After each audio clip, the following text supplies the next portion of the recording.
They bypassed my 30th birthday because my brother needed funds for his vehicle. I forced a smile, stayed silent, and taught myself to steer clear of their orbit. Months later, I observed their favored son leave them sinking in financial ruin. Turning 30 didn't frighten me. What unnerved me was the weight I felt weeks prior, like an impending storm I couldn't yet identify. I grew up in a household where my brother, Ethan, was the focal point of everything. It began with small things, extra dessert portions, staying up past my bedtime, typical "he's just a boy" excuses. But over time, it morphed into something darker. I was the dependable one, the supporter, the one who didn't crave attention because I seemed to have it all under control. Ethan, though, remained the baby. Even at 21, after dropping out of college and wrecking 2 cars, he was still their shining star. Meanwhile, I was just steady Sarah. My husband, Mark, asked me in early March how I wanted to celebrate my 30th. I told him I preferred something low-key, dinner, a few laughs, maybe a bonfire at his parents' place. Deep down, though, I longed to see my parents. I hoped maybe this year they'd surprise me. Maybe they'd show up. Maybe this birthday they'd pick me. So I called my mom. I didn't request gifts or even a meal. I just said I'd love to spend time with them, maybe share a cake or hang out for the evening. She replied they couldn't make it. Not just her and Dad, none of them could. Because, in her words, Ethan's car is having issues and we're covering the repair costs this month. It's more expensive than we expected. I sat on the edge of our bed after that call, clutching the phone as if it held more explanations. I said I understood, didn't argue, didn't lay on any guilt. I smiled, said it was fine, and ended the call. That night, I made a choice. I celebrated my birthday with Mark, our daughter Mia, 2 close friends, and Mark's parents. There was pizza, a goofy dragon-shaped cake, genuine laughter, and an odd sense of lightness I hadn't felt in years. For the first time, I wasn't weighed down by the sting of being ignored. I'd let it go, and the people around me noticed. They didn't say much, but I could tell they understood, Mark most of all. After the cake, when Mia was asleep and the wine had settled in, I shared what happened. Everyone said some variation of, "You don't have to keep putting yourself through this. Let them feel your absence." That night, I finally started to hear them. I didn't call my parents the next morning like I usually would. I didn't check on Ethan to see how his car was doing. I let the quiet linger. Weeks passed and the silence held. Then things began to shift, subtly at first. A missed call here, a text from Mom asking, "Hey, you around?" I ignored them. The messages grew more direct. Ethan had blown $800 on a flashy neon light kit for his car and then needed cash for new tires. He'd maxed out their credit card. He tried trading in the car for a newer model but got rejected. Then came a voicemail I didn't answer but will never forget. "Sarah, we're a bit overwhelmed. Could you talk to Ethan? Maybe help him get on track. He respects you." I laughed aloud. For the first time in years, the ridiculousness hit me. He respects me. Since when? I didn't respond. They'd spent so long acting like I didn't need them that they believed it. Now, with their golden child dragging them into chaos, they turned to the one who always cleaned up the messes. But I'd stopped cleaning. I'd started moving in a direction they couldn't follow. Nearly 3 months after my birthday, they showed up unannounced. No call, no heads up, just a knock on a Sunday afternoon while I was folding clothes and Mark was outside helping Mia paint the fence with water and a big brush, like it was the most critical task in the world. I opened the door and saw them, my parents, standing there as if they'd just swung by after church. Mom wore that tense smile she used when she wanted something but wouldn't admit it.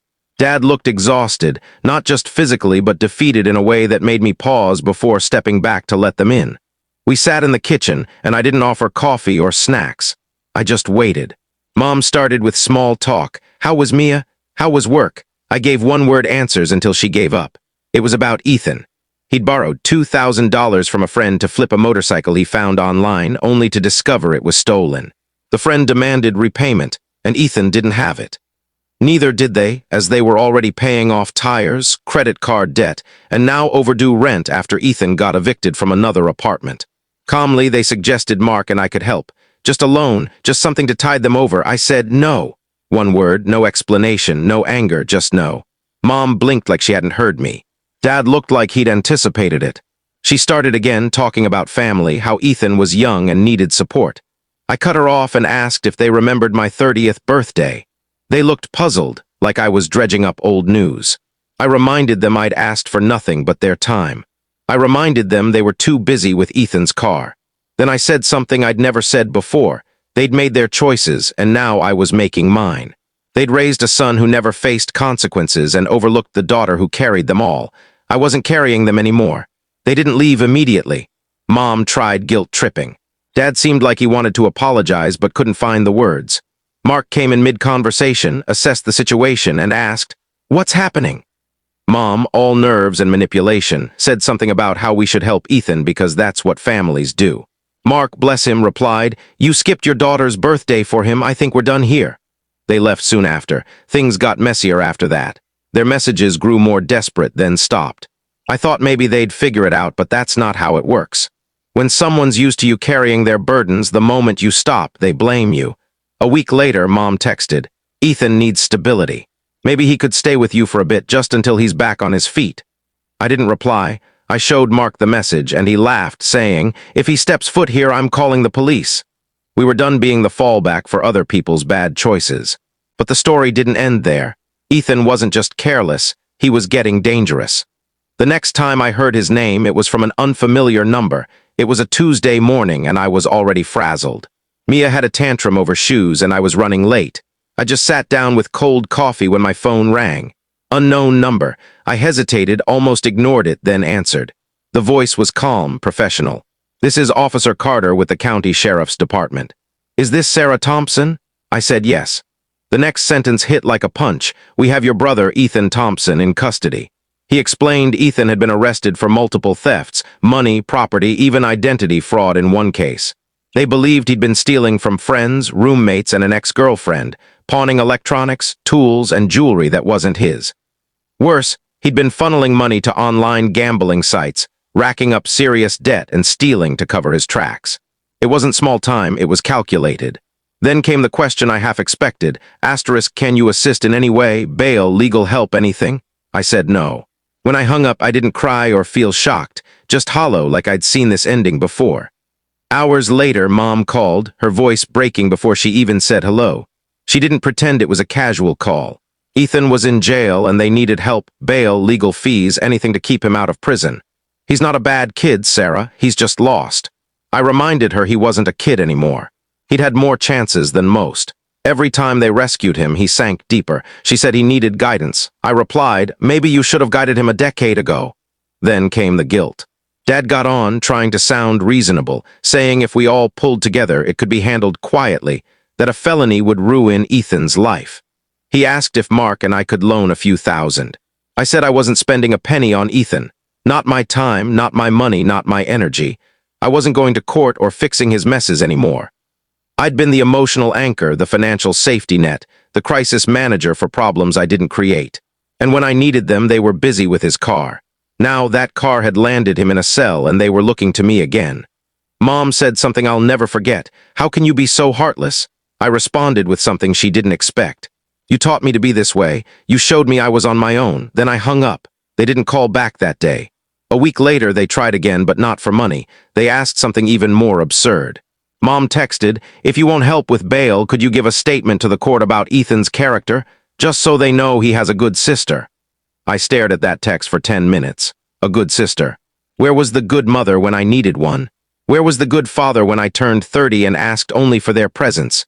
Mark saw the message and just shook his head. I didn't reply. 3 weeks later, Ethan was sentenced, 2 years with a chance for early release but no guarantees. He cried in court. So did my parents. They said he was misunderstood, that he didn't deserve this. I sat in the back, arms crossed, silent. I'd always been the one they turned to when things fell apart, but now I wasn't there to catch them. For the first time, I didn't feel guilty. 7 months after Ethan's sentencing, the first lie reached me. It came from someone I barely knew, an old high school friend of Ethan's named Emily. She messaged me on social media, asking if it was true I'd pulled strings to keep Ethan out of state prison and secured him a lighter sentence. I read it 3 times before responding. I hadn't done a thing. I wasn't even in court for the sentencing. Then, 2 days later, a woman from my parents' church stopped me at the store, saying she was proud of how I was holding the family together. She said Mom told her I was paying Ethan's legal fees and helping my parents move into a smaller home. I walked away mid-conversation. I didn't know whether to laugh or scream. They were rewriting the story, casting me as the savior in a tale I wanted no part of. Admitting they'd ignored every red flag, enabled every reckless decision, and lost control of their golden child was too painful, too humiliating. So they dragged my name into their fiction. I didn't confront them. I ignored the texts that trickled in, ones that avoided Ethan's name but asked things like, "How's Mia?" or "We should stop by soon." I knew what they were doing, testing if the door was still open. Then came the real moment. It was a Saturday morning when Mark walked into the kitchen holding his phone, looking irritated, confused, and slightly amused. "They're here," he said. "Who?" "Your parents. They're in the driveway." I looked out and saw them standing by their car with two large suitcases, wearing that familiar look of desperation masked as casualness. I didn't move. Mark opened the door and stepped outside before I could speak. I watched from the kitchen as he talked to them. Mom gestured toward the house. Dad stood quietly, eyes down. After a minute, Mark shook his head. Mom's voice got louder. He didn't budge. Eventually, he came back inside. "They thought they could stay here," he said. I sat at the table, staring at the wall for I don't know how long, maybe 2 minutes, maybe 20. They weren't just visiting. They wanted to move in. I later learned they'd defaulted on a loan taken to cover Ethan's debts. They'd sold their car, refinanced their house twice, and were now facing foreclosure. They had nowhere else to go and assumed I'd catch them. It would have been easy to let them in. I had the space, the money, the guilt. But I also had a husband who reminded me daily I wasn't their doormat, and a daughter who deserved a home where love wasn't earned by fixing others' problems. That night after they left, Mom texted, "I hope you never need help the way we do now." I didn't respond. Weeks later, a letter arrived in Ethan's handwriting, 6 pages, messy, apologetic, angry, looping. He said he knew he'd screwed up, that prison wasn't like the movies, and he was rethinking his life. The last page stuck with me. "Mom and Dad said you could probably help get me out early, talk to someone, use your job. You always figure things out." There it was again, the assumption I'd fix it, even from behind bars. I folded the letter, put it in a drawer, and said nothing. The old me, the one who always said yes, who made excuses, was gone. The new me could live with silence, but the story wasn't done. Ethan's troubles weren't over, and the next time my parents called, it wasn't about bail or housing. It was worse. It was a cold Monday in December when Mom broke the silence with a voicemail. Her voice was shaky, hollow, barely audible. "Sarah, we need to talk. Something happened with Ethan." I didn't call back immediately. I listened 3 times, set the phone down, and went about my day. Mark noticed but didn't push. I didn't speak until Mia was asleep. "She said something happened with Ethan," I told him. He didn't ask what I'd do, just said, "Do what's right, but don't burn yourself out for them again." The next day I called her. She picked up on the first ring. Ethan had gotten caught in a scam inside prison. He'd roped inmates into a fake investment scheme targeting people outside, using a smuggled phone to message women, posing as someone else, promising fake crypto returns. One woman traced it back, contacted the prison, and now Ethan faced new charges: fraud, wire deception, theft. He was being transferred to a higher security facility, likely facing more time. Real prison, real consequences. My parents were unraveling. Dad had started drinking again. Mom was selling her jewelry to pay for consultations with lawyers who wouldn't take the case. "We don't know what to do," she said. "Stop acting like he's the victim," I replied. She didn't like that. Then came the question I'd been expecting: not money, not lawyers. "Could you talk to him? Maybe he'll listen to you now." I almost laughed. After everything, she still thought I held the key to fixing Ethan. But I agreed, not for them, not for Ethan, but for me. A week later, I drove 3 hours to the facility, not including security checks. I didn't tell my parents. Mark packed me snacks and told me to be careful. Ethan looked older, his smug grin gone, shoulders slouched in a way I'd never seen. He looked up and said, "I knew you'd come." I didn't speak at first, just sat across from him and waited. He said he didn't think things would get this bad, that he was just trying to make money, that he never meant to hurt anyone. I asked why he kept making the same mistakes, expecting different outcomes. He shrugged, mumbling about pressure, expectations, fear. Then he said, "Mom said you'd help." I told him the truth. No one was coming to save him. Mom and Dad couldn't even keep their house. He'd run out of shortcuts and excuses. Then I said something unplanned. "I'm not angry anymore, but I'm done with you. Figure out who you are without breaking everyone else." He nodded, not in agreement, just acknowledgement. I left and didn't look back. Months later, Ethan got 2 more years. No parole, no appeal. My parents stopped updating me. I think they finally realized the one who'd held the family together was done doing it. But something strange happened in the silence. They changed. I didn't believe it at first, but what came next was unexpected. It was spring and Mia begged to go to the park by the river. We were on a bench sharing pretzels when I saw two figures by the entrance, my parents. I froze, they didn't wave or call out, just stood there unsure. Mia saw them and waved before I could stop her. Slowly they approached. They looked diminished, not in size but in spirit. Dad's jacket hung loosely. Mom's hands shook as she tucked hair behind her ear. They sat on the bench's far end. Mom spoke first. "We're not here to ask for anything." That made me listen. They'd moved into a small rental an hour away. They'd sold nearly everything to pay off debts. They were buried in loans they'd likely never repay. Then Mom said something I wasn't ready for. "We failed you." And we failed him. I stayed silent. Dad looked at Mia and apologized for not being there for her, for me. He admitted they'd put Ethan on a pedestal so high they couldn't see me. "We thought you didn't need us because you never messed up," he said. I replied. "I stopped asking because I knew the answer." We sat quietly as Mia ran to the swings. Mom watched, eyes teary, and said they'd joined a local church group, not to fix things through faith, but because it was a place where no one knew their past. They were learning to live with their mistakes. Then she asked softly, "Can we be part of her life again? Not all at once, just slowly." It wasn't a grand apology, but it was the first time they looked at me without expecting something. That mattered. I said they could visit, we'd take it slow, and I wasn't promising anything permanent. Over the next few months, they came by once or twice a week, brief visits, a quick lunch. Mom brought cookies from a recipe she used when I was young. Dad helped Mark fix a faucet. They were trying, and I didn't stop them. Then, surprisingly, Ethan started writing again, not asking for help, just honest letters about prison, books he was reading, how he'd gotten sober and was working in the kitchen. He never asked for anything, which made the letters feel different, like he was finally growing up the hard way.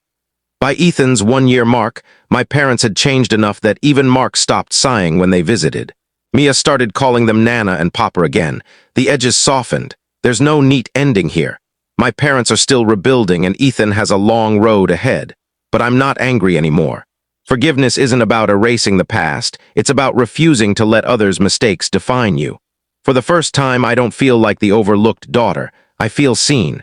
And that's a start. Life got quieter when the chaos I'd grown used to faded. 6 months after Ethan's second sentencing, the tension that used to underscore every meal, call, or holiday dissolved. Not instantly, but like dust settling in a room that had been rattled for years. My parents still live in their modest rental. It's not the home I grew up in. That's long gone, foreclosed, sold off. But they keep their place neat, budget carefully, cook, argue less. They visit sometimes, but never assume. They ask first. They don't show up expecting meals or entertainment. They bring snacks for Mia, help clean, and leave.